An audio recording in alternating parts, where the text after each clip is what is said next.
Welcome to Friday's episode of Under the Pine Tree with our special guest, David Barth, the Executive Director of World Accord. Today, David is talking to us about unpacking the privilege. It's what we do with it that matters. And with that, I will turn the presentation over to David. How's everyone doing today? Good. Good. How are you? Good. I'm doing very well, thank you. But when I think about it, it's kind of like it's a privilege for me to be here. It's a privilege for me to be able to be on the internet, to be in a nice house, to be able to chat with you folks today. And the privilege ends up having, it comes across almost like with a negative connotations, like a dirty word. It gets thrown around as something that is inherently bad. And it's not, it's unfair, but having a privilege doesn't make you a bad person, right? And so I think when people talk about privilege, I think it's okay for us to accept that we have the privilege and to kind of just understand that it's there and not abuse it. I think that's one of the things, right? So in areas where you're seeing people get called out on privilege, it's because a lot of times they're abusing it. They have an expectation of being treated better than somebody else because of their privilege. So let's go to the very, very simplest idea of what privilege is. And when I look at the definitions I find on the internet, a lot of them are around privileges that you might earn, right? That you earn the privilege of having the corner suite in an office tower because you got to be a senior vice president or whatever, so you earned this privilege. But when we talk about privilege as something that has these negative connotations, it's generally something that is not earned. It's something that is, where people talk about winning the genetic lottery, winning the birth lottery, those types of comments come up with it. And so the simplest kind of explanation that I have is it's an advantage that you have that you didn't earn. And when I tried to bring this up amongst my Rotary friends, I'm a Rotarian and I get to go sit down and have lunch with some fairly accomplished people in our area. And one time I claimed my white privilege and I says, well, I'm very privileged as a white person in our society. And boy, this guy popped right up and he said, I worked for everything that I have. And it's kind of like, yeah, well, but where did you start from, I guess is the question, right? You'll see those wonderful little memes on the internet that say, if all it took was hard work and industry to make yourself wealthy, every, black woman in Africa would be a millionaire, right? Because they work hard, they have lots of industry. So a lot of it really just depends on where you start. And that's where it comes into that birth lottery. The simplest one for people to accept that they have, how many people are left-handed in our group? Anybody? Claire's left-handed. Well, I was born left-handed and I tend to do things left-handed, but I have been forced to write left-handed and do lots of things right-handed. So I'm kind of ambidextrous right now, and that's a great asset. It is a good asset. But a lot of times when people look at that left-handed or right-handed, when you're in the position of privilege, you don't recognize that it's a privilege, right? And so the right-handed people don't necessarily realize that being right-handed is a bit of a privilege. But the reality is most things are made for the majority of people, right? And so that part ends up being a privilege. It's not something that was, constructed that way to be mean or to be evil. It was simply more people are right-handed. So when they're making a pair of scissors, they make scissors for right-handed people, right? Has anyone ever tried to cut with your left hand with a pair of right-handed scissors? Right? It's a challenge. And so for someone who is left-handed to cut with a pair of right-handed scissors, it's a bit of a challenge. So it would be much, much better if we didn't have that privilege of right-handedness. But it means that when you're opening doors, everything is made for you to reach with your right hand, right? So we have this right-handed privilege. And when you start to really unpack it and take a look at, well, how do left-handed people deal with this? And so Claire, I mean, you were forced into it. You had to do it. It was awkward. It was something that you ended up probably coming out maybe stronger and better in the long run. But the struggle was something that was real, and you shouldn't have necessarily had to do it, right? So I think that the thing is, when you have the privilege, you have to take a look at, well, who doesn't have this, right? And start to recognize that I've got this. One of the things that we've seen here in the last little while, of course, with COVID, is that people who are staying home, right? And, you know, that we're all in the same storm, but we're not in the same boat. And I think everybody's pretty much heard that story as well, right? And it's really, really true in terms of, you know, when things are rough here, it's like, yes, we have to stay home and we don't get to go out and socialize, and we're not supposed to be meeting with our family and friends, and no more hugs. And for us, Sandy and I mean, we met swing dancing. And dancing is like in that category of the number 10, which is kind of like one of the worst things you can possibly do to spread the virus. So social dancing is going to be one of those things that's going to be, we're lost on. We don't get to participate in it. Such a first world problem though, right? It is a first world problem. So we have, you know, our challenges. We have, you know, our feeling like, you know, we've lost something, that the world has kind of gone crazy, and, you know, we can feel bad about our losses. But if we think about some of the people in other parts of the world, here we can stay home, and our government was really good with the CERB, right? They had this package to help people who were let go from work, or had to go from work. Also, they had programs for companies to be able to get some money from the government. So if you had a loss in your business, or if you lost income over the previous year, they would pay for up to 75% of your wages. So for April and May, World Accord was able to actually make that claim that we had a decrease of more than 30% over the previous year's April and May.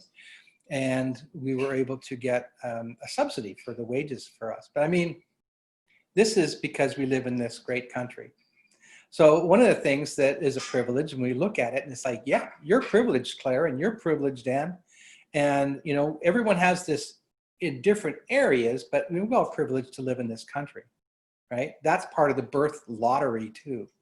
And some people, I guess, have emigrated here. They've been lucky enough to be able to emigrate to this country. But, you know, the ones who are born here, we have these automatic privileges of having, you know, we've got good education. So everyone's going to have an expectation of being able to be educated. Everyone should be able to have access to healthcare within our system, right? And our government that came by and said, look, we don't want people starving to death when COVID is on, so we're going to come up with these programs. So, you know, the suffering that we're having as a result of COVID compared to people who were born in, say, Honduras, you know, and other places where there is no social safety net. There just isn't one. And if you get to a spot where things are very challenging and you can't get to market, the markets are closed, and so you can't sell your food. You may have to be able to trade it with somebody else. But if you're a day laborer and that's all you have for income and there's no work that you can do, then there's no money that you can get. So hopefully you're in a position where you can grow something. In some cases, people haven't been able to sell any product, and they end up not being able to then buy new seed to put in the ground, because you'd have to be able to sell something to buy the new seed to put in the ground. In some cases, people ended up eating their seed because they were out of food. And, you know, when we look at the way they manage their crops and their harvests down in Honduras and Guatemala, they will pick through their corn and their beans, mostly their beans, but they'll pick through. And the most pristine, the most perfect specimen of that little bean that gets sorted out and kept in that pile that they're going to stick in the dirt next year. So up here in Canada, you know, we look at all these things and we always pick the nicest stuff and we consume them. And, you know, if they're bruised or battered or whatever, chipped, we tend to not be as interested in eating them. But that's generally how it's done in the developing world, because if you're going to stake your life on your seed producing some food for you next year, you put the very best that you have into the ground, right? And after you've sorted your seed out of your crop, right? You've sorted your batch of seed and the chipped and broken pieces, that's the part that's your food. Once you've done all that sorting, the seed is actually worth times as much, okay? So if I can buy a kilogram of beans for $1 for food, it would be $10 for that same kilogram for the seed, right? But when we don't have food and all we have left is our seed that we were saving for next year, sometimes they ended up having to eat their seed, right? Which is really unfortunate. But this is one of those things where we, I take a look at my problems and the fact that, well, I can't go sit on a patio, or I can't enjoy a restaurant with my wife, or I can't go dancing. And it's like, well, boo-hoo. Life is tough, right? And it is, I shouldn't belittle it too much because it's real, right?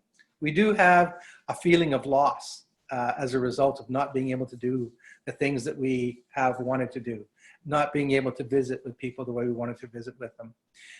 But in the developing world, in a lot of places, they're saying, well, I can choose to have COVID or I can starve, right? I can go hungry. And so it's kind of like, well, in one way, you're going to die for sure if you don't eat. And the other way, you might die if you get sick. And so they just choose to ignore all the kind of safety protocols and whatnot around COVID. They have to choose to kind of go out and put themselves at risk and put others in risk because they don't have, good food systems in their country. So, I mean, where you're born on the planet is one of those things that's a privilege too, right? And when we think about other things that are privileges, like a religion, you're born into a religion that is accepted in the country that you're in, right? And we've got, some folks. I've put in the chat area. So if anyone wants to go to the chat area, I put in some links. One of them is there's a quiz that's on this page where you can actually do like 100 questions and you can find out where you sit on the overall level of privilege, which has to do with your gender. It has to do with your sexuality. It has to do with your skin color and your religion. And the religion is one, right? Where in this country, at least, people have been called terrorists, right? They've been told to go home. They've had all kinds of racial slurs and slants against them. And a lot of it's because of the religion more so than anything else. It's not just that they're from another country. We've had someone say, well, it's not just immigrants. I immigrated here from England 2 years ago, and nobody has ever bothered me once or any racial slurs, right? So it really a lot of times is about religion. That when we take a look at that, there's also the privilege of ableism, right? We don't often think about access to places. I was so impressed the very first time that I went to the auditorium in Missouri, right? You go down to Independence, Missouri, and you go to the auditorium and you realize that way back when they built this entire auditorium to be wheelchair accessible. That's really amazing. And that kind of shows that they were thinking about some of those things, right? That we have to kind of recognize that not everybody is able. And, so when we think about that privilege of being able, there's other things like height. There's the genetic lottery. So in some cases, and in most cases, a person who's taller generally has some more access to the way people look at them, the way people will, accept them or give them a sense of power, or that they have right as a result of being a tall person. But in some cases, well, it's like Sandy always points out that the tall people get to grab the things in the grocery stores too, right? So there's that heightism that says, yeah, it's like they don't make those grocery store aisles for short people. At the same time, Sandy gets to cuddle up on an airplane seat or on a train seat or a bus or whatever. She can get into that. She's so small. So she can be comfortable in little places that big people, they will complain about, I have to buy first class tickets on airplanes because I can't fit in a regular seat, right? So, I mean, in some cases there's advantages, in some cases there's disadvantages. Height and size is one of those things where, you know, there's advantages and disadvantages, right? And when we think about that, so that's one of those areas where that you could say that we have a level of privilege, and certainly just being kind of, I think most privilege is being at average height, because at average height, the world is basically built for you, right? I was floored to find out on gender issues when I listened to some programs that talked about sexism in terms of like auto design. When they were doing crash tests and they used crash test dummies, they always put the male in the driver's seat and the female was in the passenger seat and the kids in the back. And so that's how they did all their crash testing. And so it doesn't take into consideration that women might be driving the car. And in some cases, so under the same conditions, women will get more damaged in an accident than men will if they're driving the car, right? And this is something that it's like, well, we didn't think about that. It wasn't intentional. But I think what we have to do is we have to take a look at the world and start to be more intentional.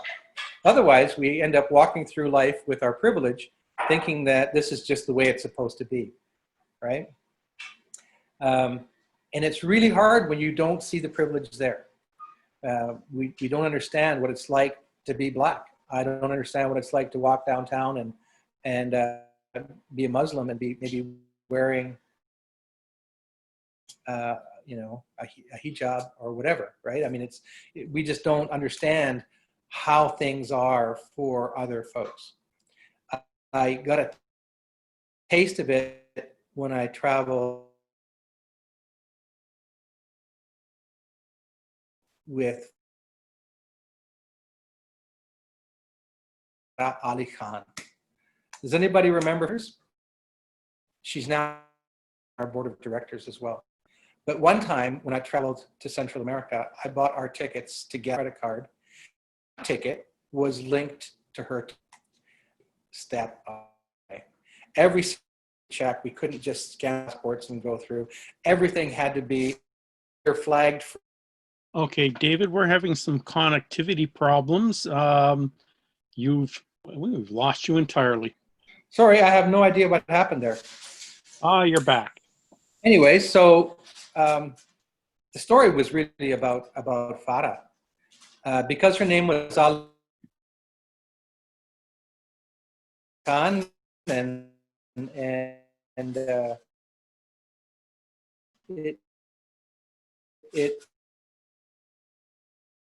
ended up being something that we got flagged. So every passport control on travel both ways, I got flagged as well. And I never get flagged, right? So I had this privilege of always just breezing through border controls, always fine to just talk to police officers, never have any kind of a feel how other people view them about gender. So as everybody...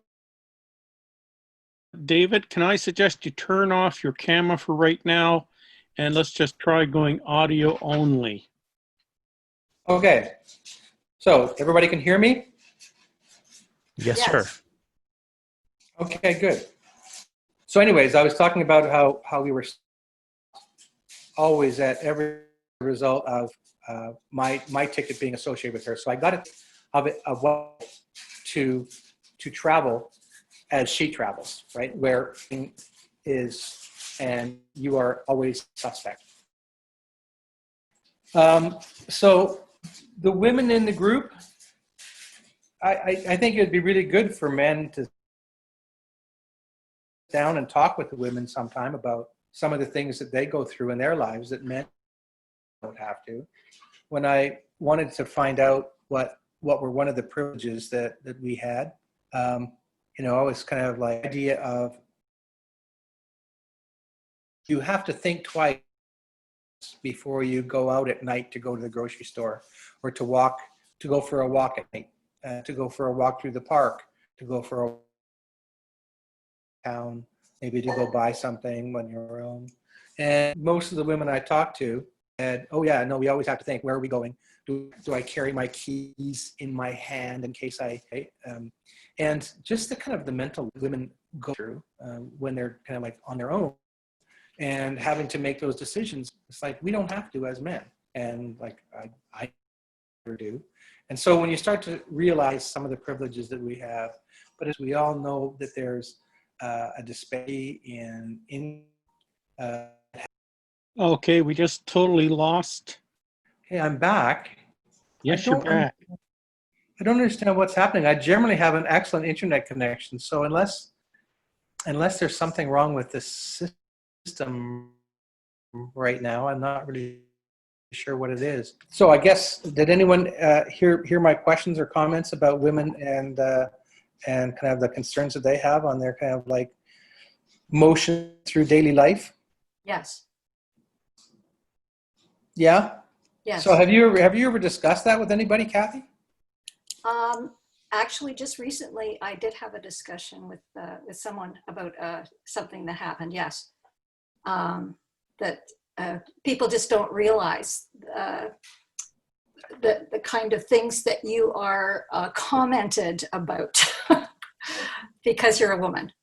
So men just don't realize, you mean? No. Yes, yeah. No. And it's, you know, you start to get tired of apologizing for your gender all the time.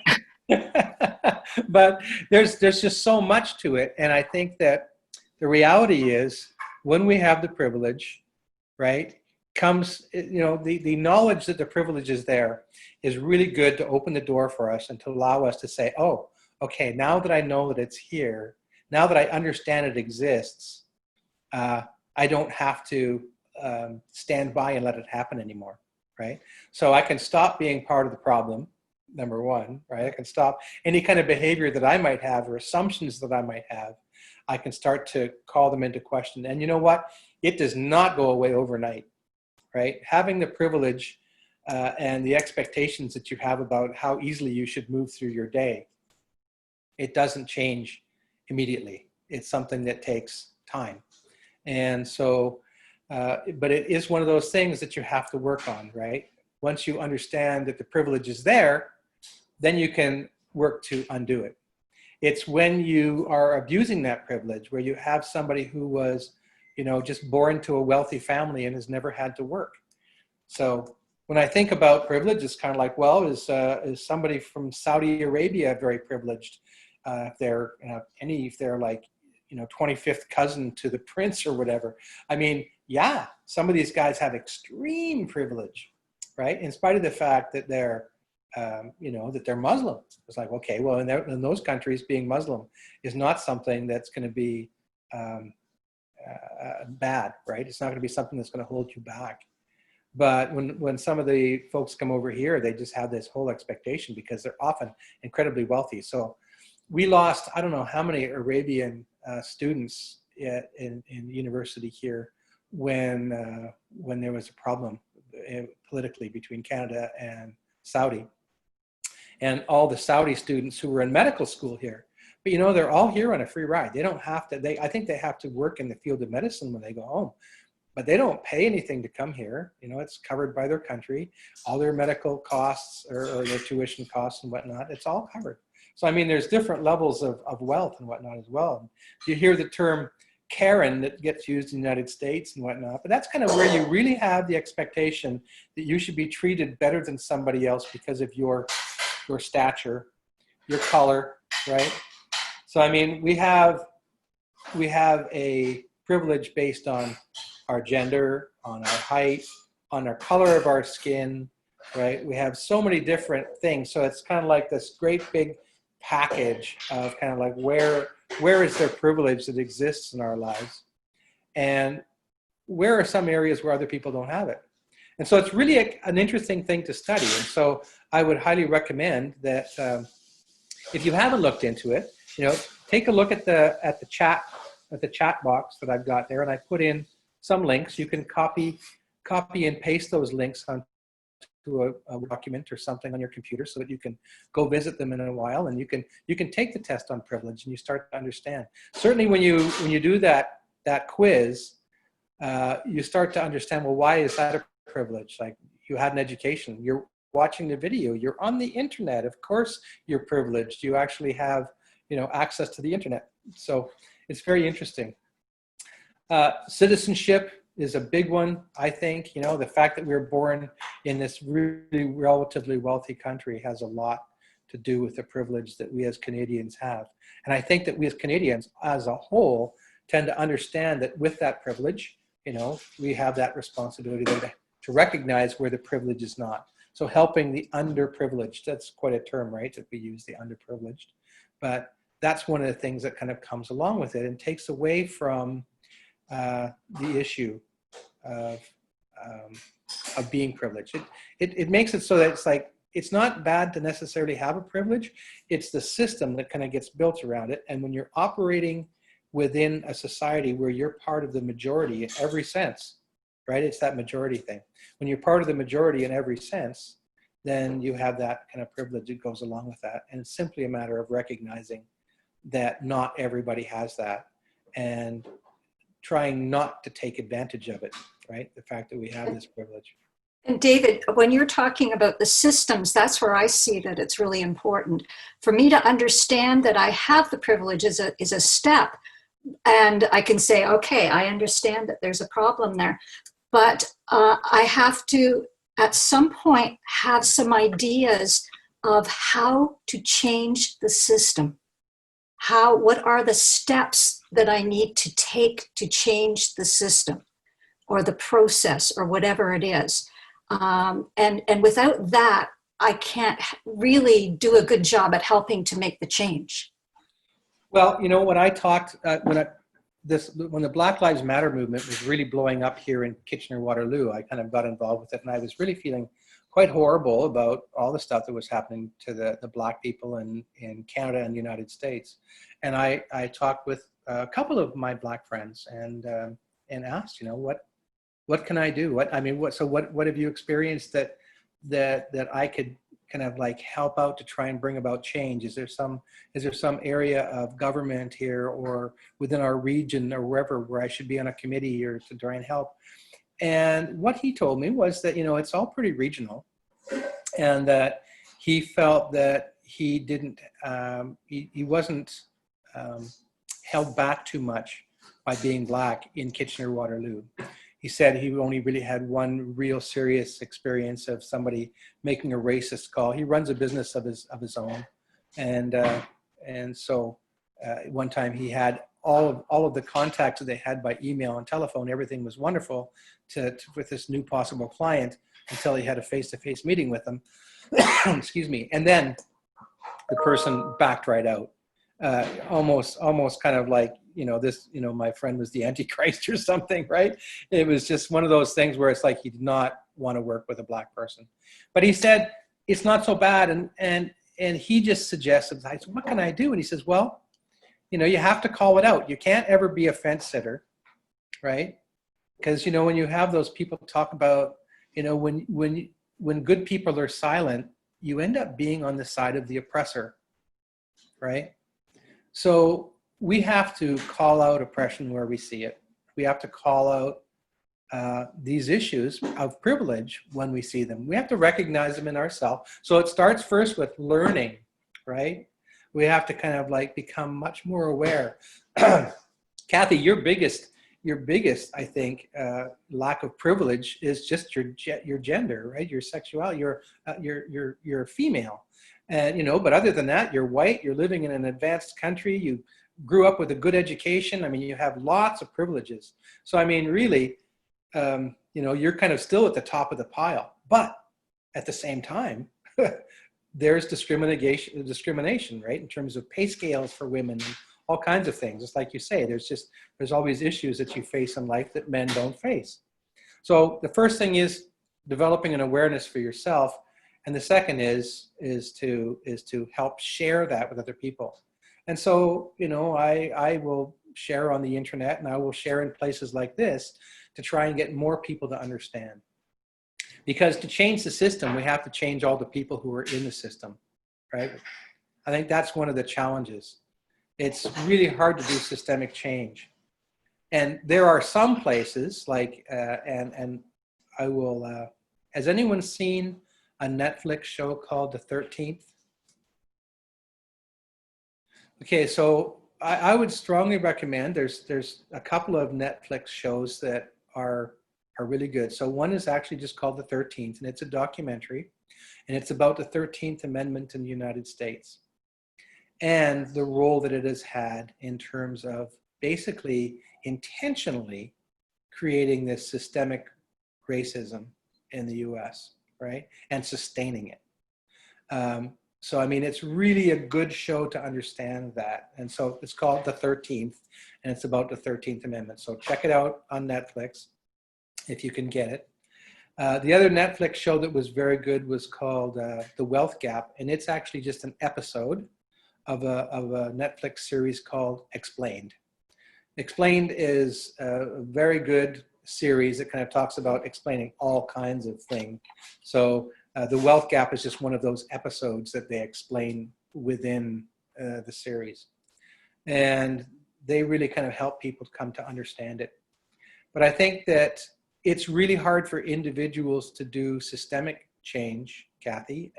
You know, it's really good to want to, but I think like joining up with some of the like Black Lives Matter movement, going out and marching with them, and, you know, but it all starts first with arming yourself with the knowledge, right?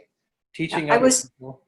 Sorry, I was watching a panel from Stratford with all the Black actors and backstage people, and they actually asked each other to make suggestions, and I thought it was very, very powerful because you know, one of the things that they had to face was every time they did their makeup, they basically had to do it themselves because they didn't have makeup artists that knew how to do makeup for Black people or hair.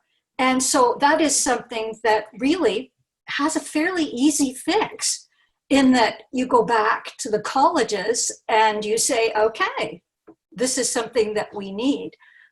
So I really appreciate when people give actual things that we can take steps with.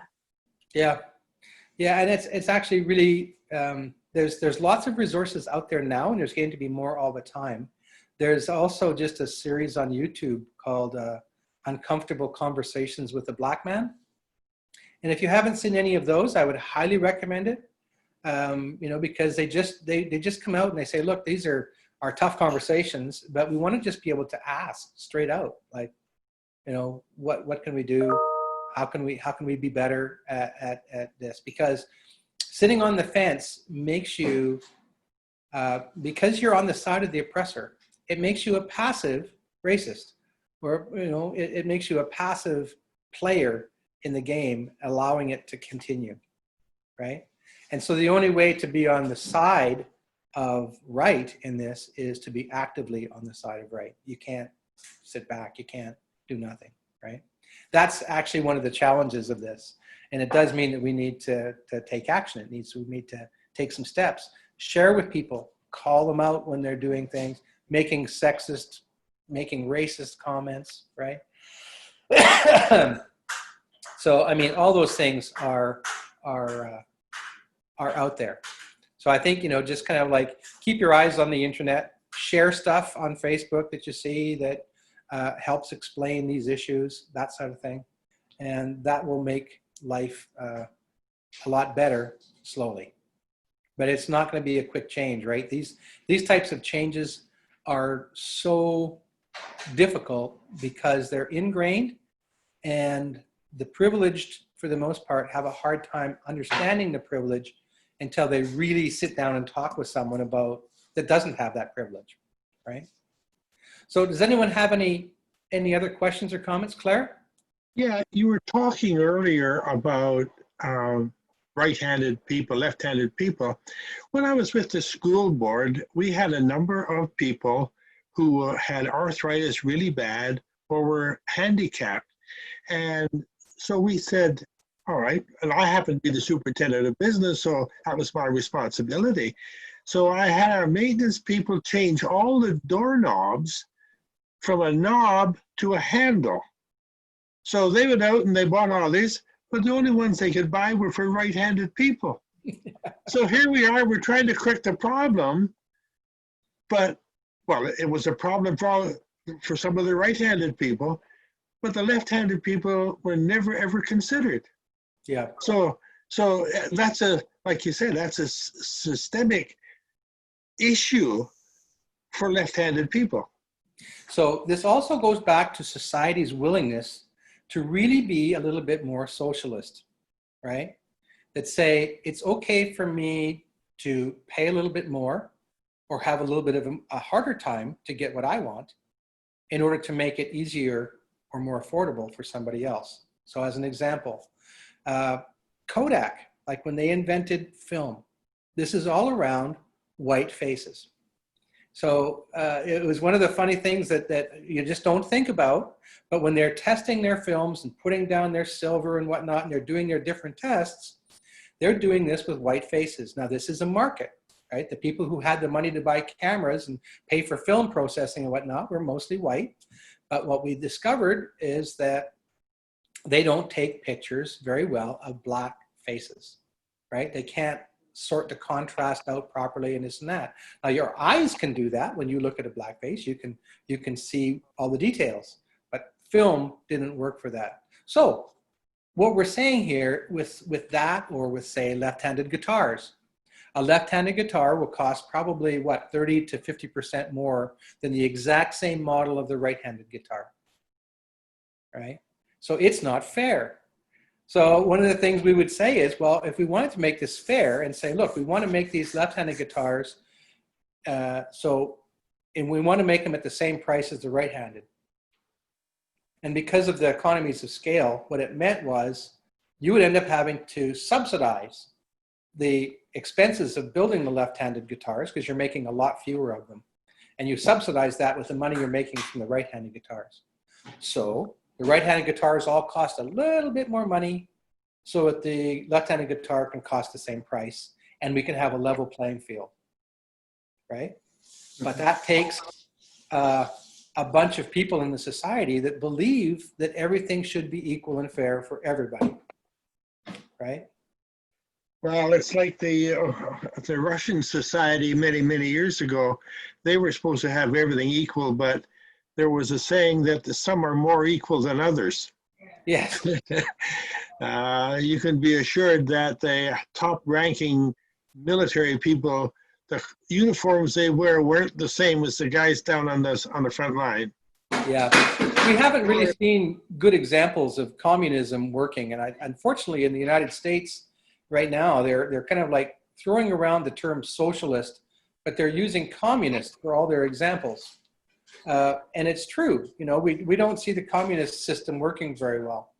But, you know, throwing some socialism into a system is basically like being Canadian versus American, where we have socialized healthcare, right? Or you can take the socialism a little bit further and have really good social safety nets like free education or different types of things like that, where you're saying, look, we want society overall to be better and to be more fair.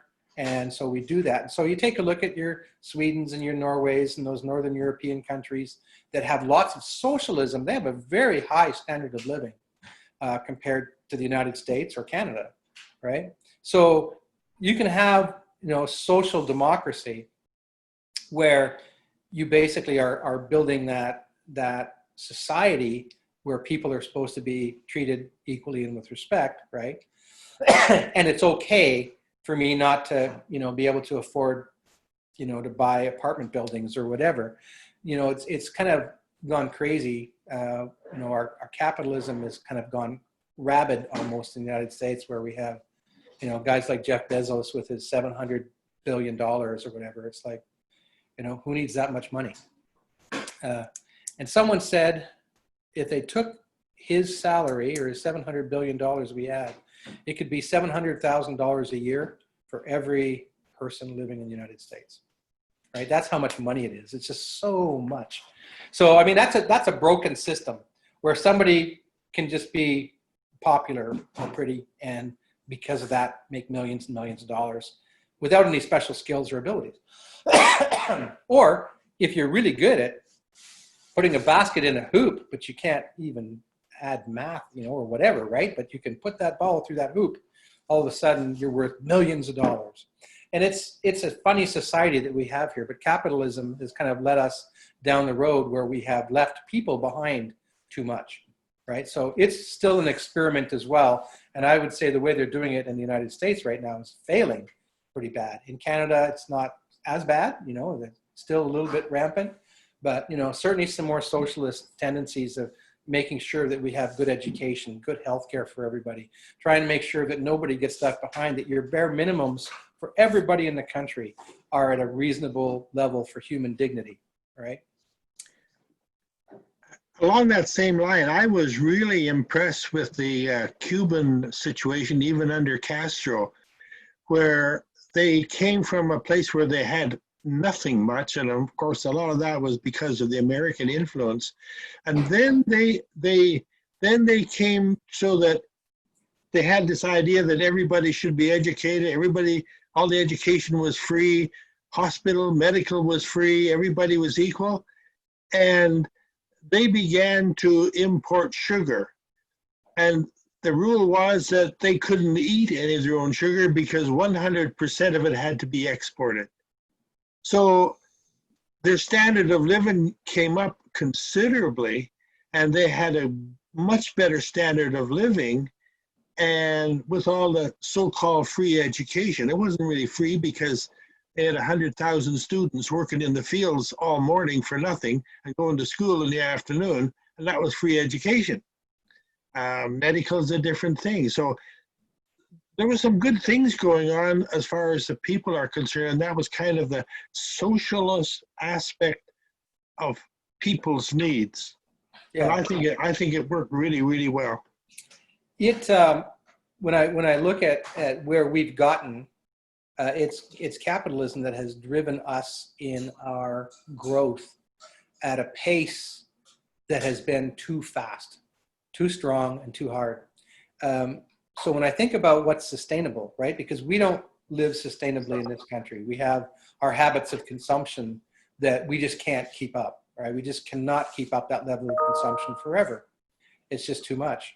And when you take a look at a place like Cuba, it probably, you know, where they've got good healthcare and good education and a reasonable lifestyle and nobody's really rich. And like you say, but it's a communist place, so some people are richer than others, right? Or more equal than others. So it's a little bit more unfair in that regard. But they have kind of come along sustainably, right? So they're not using more than their share of the global resources. When you start to use more than your share of the global resources, it's like taking out the capital out of your bank account. That's making, you should be living off just the interest, right? So off the production of the earth. But when we start to take the capital and the earth's ability to produce, and we start to decrease the earth's ability to produce, then we're in that unsustainable situation. And, you know, in all of North America, we're in that situation. And, you know, in Cuba, you know, people see that they can't get rich, and so they want to leave and they want to go someplace where they can. But at the same time, getting rich, you know, is really a for today kind of mentality. And we're stuck in that ourselves, right? So, and it's part of our psyche. It's not something we can, you know, just turn off and live a different way overnight. Although some people do try. And some people are successful at it, I guess. I'm not one of them. I mean, I still like to eat meat. In spite of the fact that I know that it's not sustainable to kind of like have too much of that. So we need to cut that back slowly, and I'm working on it, but it'll take a while, right? So any other questions? So I do suggest that people go take a look and do that quiz that I posted in the chat area, and take a look at the Netflix series on the 13th and start to really understand the Black Lives Matter thing is, you know, it's really tough. This is something that's been going for such a long time.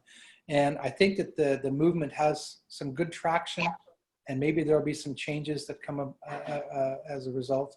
And so we support that here in our community, and I'm hoping that, you know, the church seems to have an overall stance around issues of race, that it's a very positive stance, and I think it's fantastic. And certainly the ableism, right?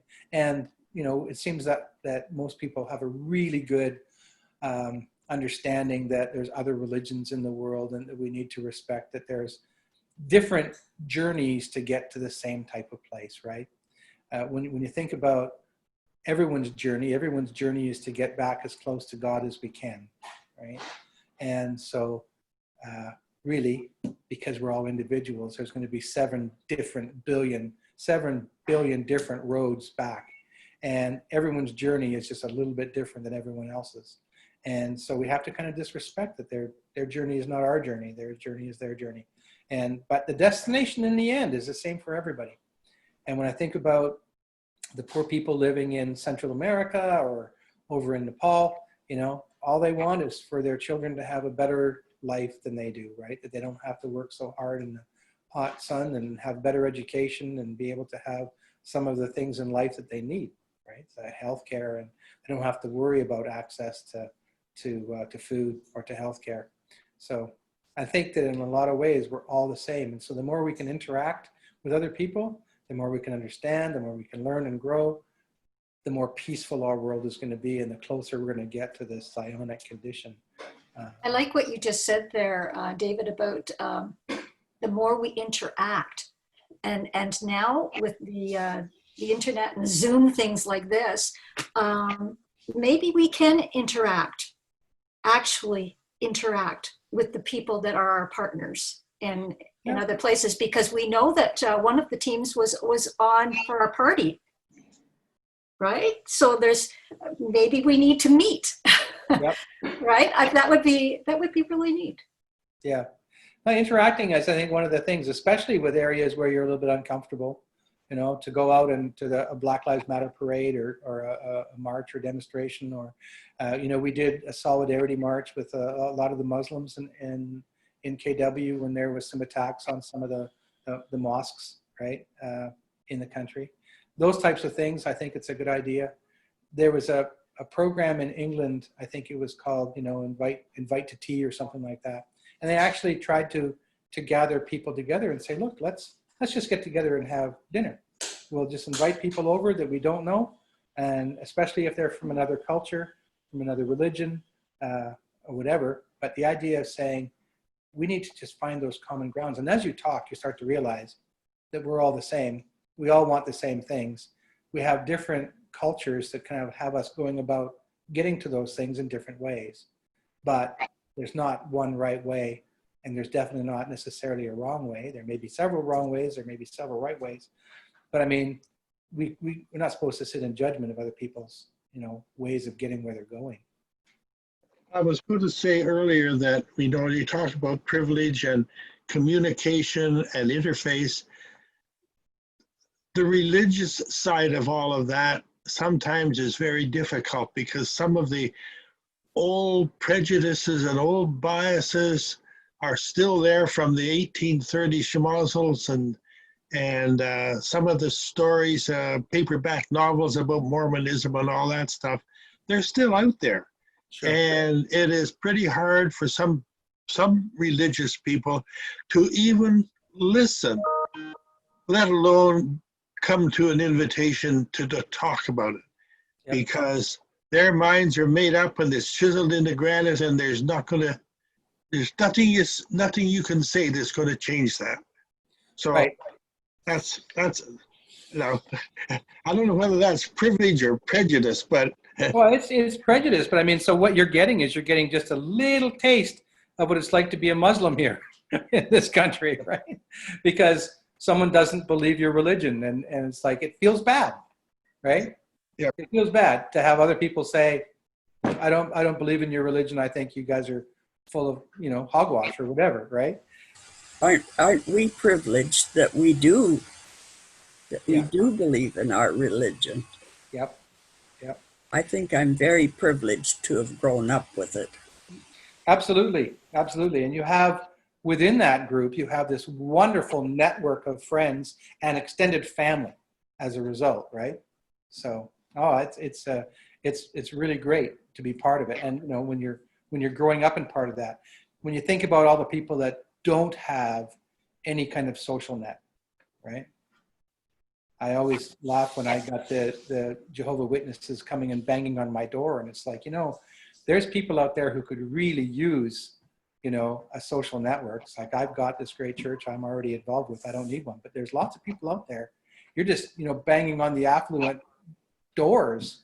It's like, no, go out and look after the people who really need to have somebody in, you know, helping them out. And that's where the Jehovah's Witnesses, if they're going to bang on doors, they should bang on some of those ones on the street. Anyways. David, I want to ask you a question. This is sort of the same question, actually, I asked you a year ago when you did one of your talks at Reunion last summer.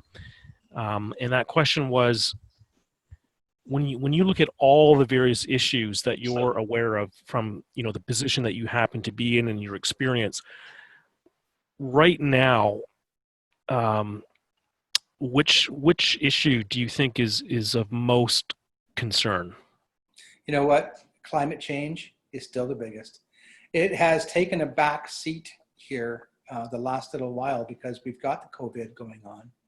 And, you know, we've got, you know, all the issues around race and with COVID, we have the economic collapse that can come along with it.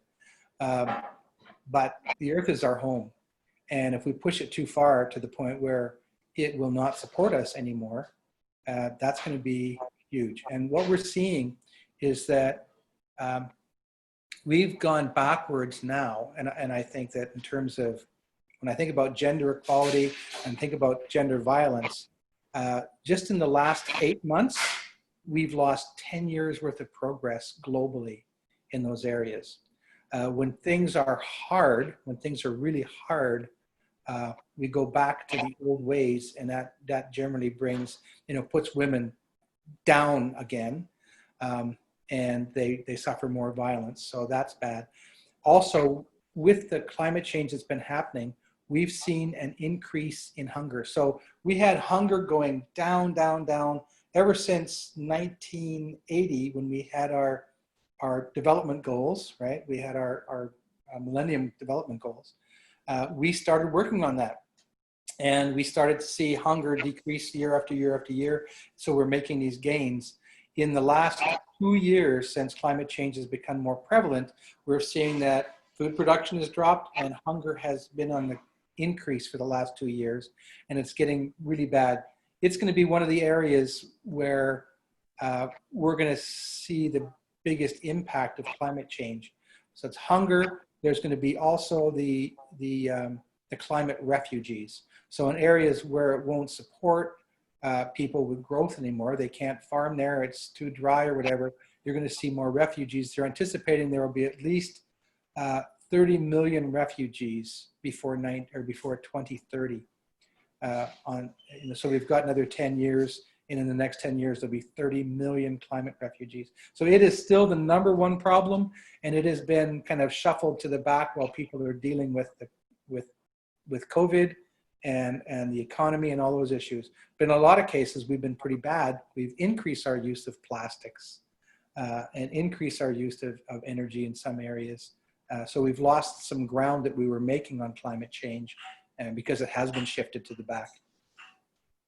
Good question, Dave. Thanks very much for asking. Yeah, good answer. Thank you. You're Wow. welcome.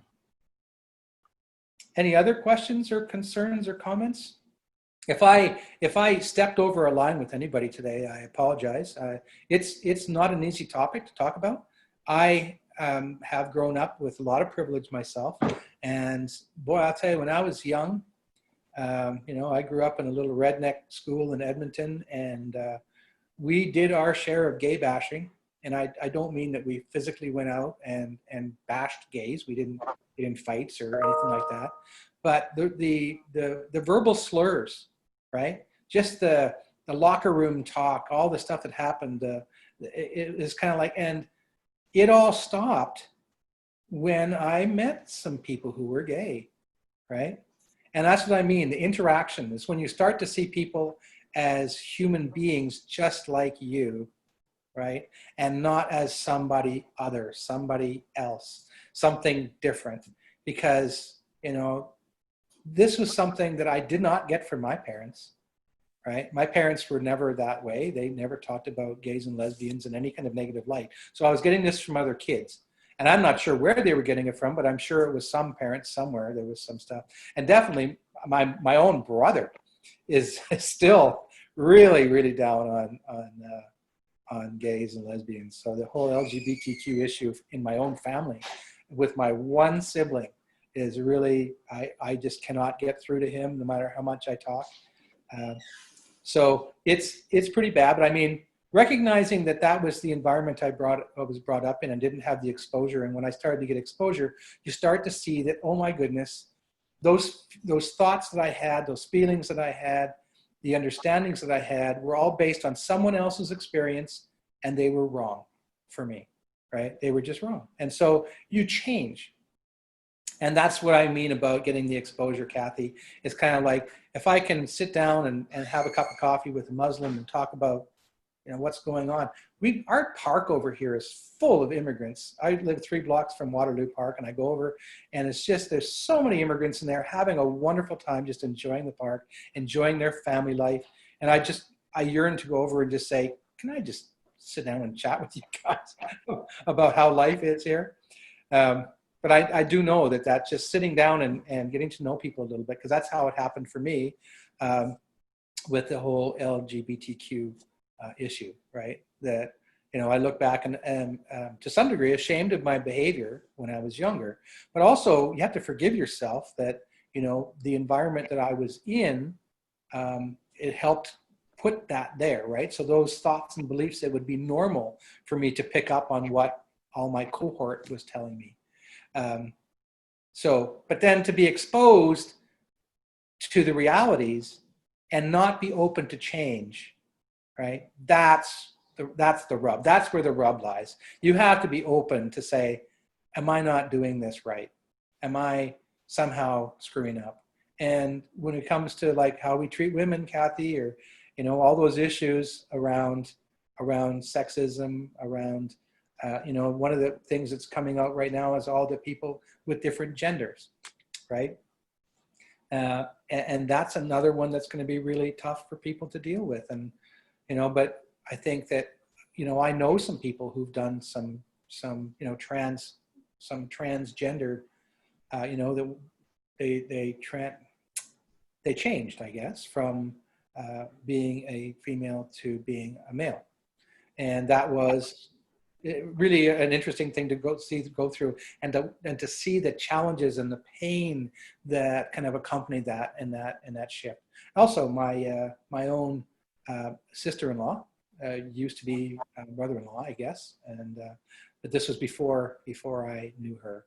So I've always known her as a woman, and I think, you know, it really helps to get exposure, to develop an understanding, to feel peaceful in your heart, and to help change. And then you can also, after that, is you can share that with other people, right? You can call it out when someone makes some kind of a gender slur, if someone treats a woman different than they treat a man, or there's different issues with race or color or religion or anything, right? Recognize that someone who's short, this is what I do for my wife all the time, right? She can't reach stuff on the top shelf, so you just do it. You don't judge them because they can't reach the top shelf at the grocery store, right?